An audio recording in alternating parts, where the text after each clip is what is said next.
we got some rather disturbing news for the MMA fans out there. MMA fighter Khetag Pliev. Yeah, let's just say that when he was fighting, he lost a finger, and this is a very bizarre, and very disturbing thing. So basically, what happened was while he was fighting, he explained how his opponent kind of caught his glove, and he felt his finger snap, and the opponent wouldn't let go of the glove, and I guess it came off. And he was fighting. He was actually fighting for a little bit without the finger, but when the ref found out that he was losing the finger, that he lost the finger, he stopped the fight by TKO. He was fighting Devin Goodale. Did I say that right? Devin Uh, Goodale. yeah, Goodale or something like. Yeah, you said Yeah, it right. Devin Good. He was fighting Devin Goodale, and Devin Goodale won by TKO. In the article, he did quote exactly what happened. I'm gonna get to that right now. He said, and I quote. He said, in the second round, he caught my glove with one hand and held it. I felt my finger snap. He kept pulling my glove and my finger snapped. We kept fighting. When the second round was finished, I see my bone was out of the open. I wanted to keep fighting because I felt like I had this guy, but the doctor saw that and stopped the fight. So I mean, you know what? You know what, Nate? I gotta give him some amount of credit. I gotta give him credit because that shows a fighter, and a lot of fighters are like this. They can go through some of the worst injuries, but they'll never want that fight stopped. They always want to keep fighting. And the closest example I could think to this, or the latest example I could think to this, was when Ronnie Lott, the legendary San Francisco 49er, he lost his finger when he was playing a game. He ended up taping his hand. He ended up like wrapping his hand, and he ended up playing in the second half. So that's the closest example I can think of. But when something like this happens, credit to the ref for stopping the fight, because something like this could be very serious to the point where like you may not be able to use that finger. And he lost his left ring finger, and the doctor said that he lost 50% of the tendon in that finger, which I think is very or he tore 50% of the tendon on that finger, and he will potentially need another procedure. He did a video. He basically did a video on it, or a video is on YouTube about it. We'll probably put that video in like the link below. We're not gonna put the photo because the photo is rather disturbing. So if you guys want to see that, then go look it up for yourself.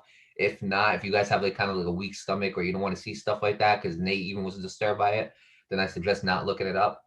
But the video of him explaining it, we will put that below. We will put that in the link below.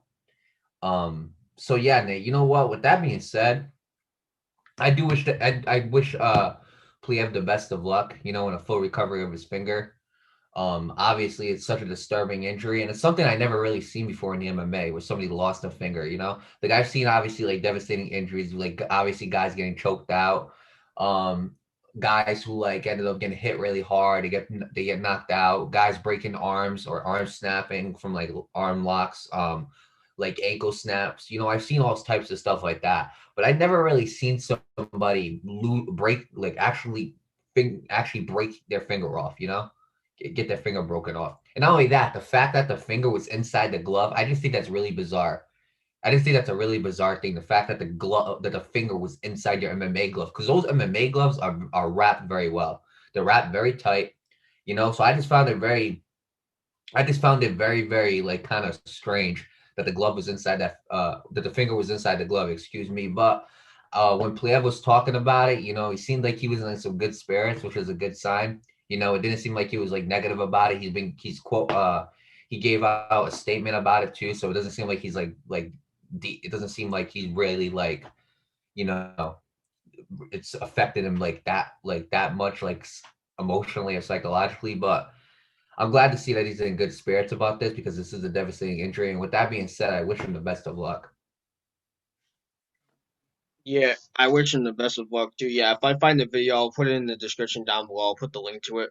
I don't want to put the photo there in the description because I usually don't get disturbed by those kind of things. Don't call me psychotic, but this one just really disturbed me. So I don't want to hear you guys think, "Oh, put the photo on." Just go look it up for yourself. I'm not putting it in there. But yeah, Mari, this is very, very bizarre. I mean, and again, credit to him, man. I mean, if I lost my finger, I think I want to be.